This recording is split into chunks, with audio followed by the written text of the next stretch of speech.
y de la reforma fiscal de Gustavo Petro. Antes de explicar en qué consiste, recordemos que las históricas protestas de Colombia del año pasado fueron desencadenadas principalmente por la reforma tributaria de Iván Duque, a la que tuvo que dar marcha atrás luego de días y días de manifestaciones por todo el país.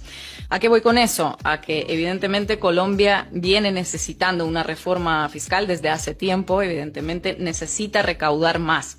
Es el país que menos impuestos recauda entre las economías medias y grandes de América Latina. El promedio de recaudo de América Latina es de 27,3% del PIB, mientras que en Colombia el porcentaje es de 19,7%. Iván Duque lo quería solucionar cargándolo sobre los hombros de los de siempre, de los nadies, de los pobres. Su proyecto de reforma fiscal establecía mayores impuestos a las clases medias y bajas, así como un cobro de IVA de 19% sobre los servicios públicos. Bueno, la cosa no terminó bien ni para Duque ni para la derecha colombiana, que han acabado en la oposición tras la victoria de Gustavo Petro. Al día siguiente de asumir la presidencia, Petro presentó un nuevo proyecto de reforma fiscal. Su objetivo consiste en recaudar un 1,72% del PIB adicional, como 5.000 millones de euros anuales más. Es una suma similar a la que proponía la reforma de Duque el año pasado. Ahora adivinen cuál es la diferencia entre estos dos enfoques. Pues digo yo que tratándose de un exguerrillero de ultraizquierda como Petro, estará proponiendo alguna medida bolchevique que llevará a una crisis sin precedentes, ahuyentará las inversiones, asustará a los mercados, no sé, recaudar algo más a ese 1% de los pobres ricos colombianos. Exacto, adivinaste. Estos montos los pretenden sacar de los súper ricos. El sistema tributario colombiano es muy complejo. Lo que está sujeto a impuestos son los salarios y muchos de los súper ricos los tienen bien modestos. Los súper ricos son súper listos también, así que en ocasiones llegaban a tributar menos que un asalariado de clase media.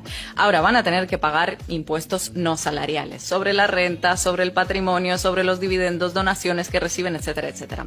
El monto que tendrán que contribuir depende del tamaño del patrimonio. La iniciativa, según sostiene el ministro de Economía, apunta a unas 34.000 personas que no contribuyen lo suficiente.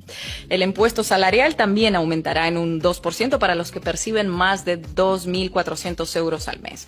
El aumento del recaudo no solo vendrá de nuevos impuestos, sino también de la eliminación de las exenciones que usan miles de colombianos, sobre todo los más ricos, estos 34.000 personas, para evadir el pago de impuestos. Se eliminarán los 3 días sin IVA establecidos por Duque y se aplicará IVA a productos importados. La reforma se basa en 3 pilares: equidad, eficiencia y progresividad, y su objetivo es reducir la pobreza extrema y la desigualdad. Lo que se recaude será asignado a políticas públicas, a la educación y a la lucha contra el hambre principalmente. El hambre no es un problema menor para Colombia. Según el Instituto Nacional de Salud, en el primer semestre del 2022, un menor de 5 años estaba siendo diagnosticado con desnutrición aguda cada media hora. Más de 160 niños muertos en lo que va del año por desnutrición. Pues una deuda histórica, ¿no?, que tiene el Estado colombiano con su población más vulnerable. De todas formas, supongo que la prensa colombiana, con su espíritu patriótico y su profundo compromiso con el bienestar de su pueblo, habrá aplaudido esta reforma de Petro. Por supuesto, sobre todo si lees a los periodistas afines a ese 1% de los súper ricos de Colombia. El alarmismo es bastante fuerte, que es un cambio hacia la catástrofe económica, que habrá fuga de capitales, que nadie querrá emprender, que no se crearán más trabajos, que en fin, que no es necesaria esta reforma. Los sectores cercanos a Álvaro Uribe convocaron estos días una serie de marchas en contra de la reforma que nos dejaron imágenes entrañables. Hoy 26 de septiembre acompañamos a los ciudadanos en las calles de Bogotá a rechazar las medidas del gobierno Petro. No al debilitamiento de la fuerza pública, no a la reforma tributaria, no a la reforma a la salud, no a la reforma a las pensiones. Esos recursos son sagrados y el patrimonio de todos los colombianos se respeta. Presentes, Dios y Patria, ¡ajúa! Esto que era en la calle Núñez de Balboa de Bogotá. Claro. Era esa manifestación, ¿no? No a la reforma, no a tocar el patrimonio, no a Petro, no a todo. ¿La revolución cayetana será internacional o no será? Este manifestante defensor de los multimillonarios se llama José Jaime Uzcategui. Se define en Twitter como orgulloso hijo del general Uzcategui. Su padre, Jaime Humberto Uzcategui, se convirtió en el primer general del ejército colombiano condenado por una masacre paramilitar en Mapiripán, que dejó al menos 50 muertos. Lo sentenciaron por secuestro y homicidio agravados. En general, si ves imágenes de protestas contra la reforma tributaria de este año y las comparas con las del año pasado, la diferencia es evidente, como ha dicho Manu, ¿no? ¿Qué calle era? Estos días tenemos a gente marchando, a gente blanca y rica, en contra de que los multimillonarios paguen impuestos. Y como son ellos los que controlan los grandes medios, pues tenemos a los grandes medios también planteando escenarios catastrofistas para Colombia.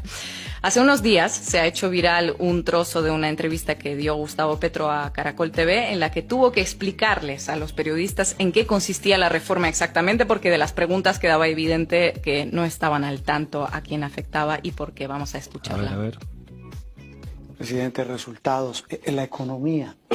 Y usted empezó hablando, me pareció interesante, Luis Eduardo, esa frase. Él dice, una cosa es lo que uno quiere y otra la que toca por el tema, la restricción presupuestal. Ahí entra en esa ecuación el tema de la reforma tributaria, que ha recibido toda clase de críticas y genera una cantidad de preguntas. Ustedes, con su ministro de Hacienda, pues han explicado que necesitan la plata, pero hay mucha incertidumbre, presidente, en el sector privado. Dices, mire, si se pretende mover la economía, ¿cómo se espantan los que están creando empleo y haciendo mover la economía? Hay una encuesta esa tesis muy difícil sobre el tema. Y esa tesis es una ideología. ¿Quiénes producen el empleo en Colombia? La mitad del empleo se produce por la misma gente. La mitad de la economía colombiana, la economía popular que usted ve ahí en San Victorino, en todas partes, informal, es la misma gente sobreviviendo. La otra mitad de la economía, un poco que llaman formal, está la inmensa mayoría compuesta de pequeños y medianos empresarios, sobre los cuales realmente nosotros no queremos poner los impuestos. Pequeños y medianos empresarios explican el 80% del empleo asalariado del país. Entonces ahí no está el tema, ¿no? Es una ideología. Lo que pasa es que no quieren ciertos sectores muy ricos de la sociedad colombiana que le pongan impuestos. O sea, esas pequeñas y medianas empresas no van a sufrir en la tributaria. No van a sufrir fuera de la transparencia misma, no se les sube la tasa de impuestos de renta, nada de eso. Claro, el impuesto al patrimonio va sobre los ricos, sobre los más ricos de Colombia. Acabo de leer ahí en España que se va a plantear el impuesto a las grandes fortunas, es lo mismo. En Estados Unidos es lo mismo. Es los más ricos que han amasado unas fortunas inmensas, aquí ni se hable de eso, que ya ni se la gastan ni los bisnietos. Si quisieran gastarse una fortuna diaria, ni los bisnietos se las gastan. Entonces, ¿por qué no un impuesto ahí para arreglar problemas de la gente que es más débil, más pobre? Eso es lo que queremos hacer en Colombia. Entonces, como nunca se había hecho una reforma tributaria en función de que los que más tienen más paguen, que es lo que ordena la Constitución, sino que siempre, no, el IVA a la yuca, el IVA a la leche, el IVA a la comida, el IVA al aceite. Es decir, que los que comen, que somos todos, paguen, entre esos más duramente el que menos plata tiene. Como esa era la costumbre en contra de la Constitución, entonces ahora sí, no, qué reforma tributaria tan mala, hay que hacer una marcha.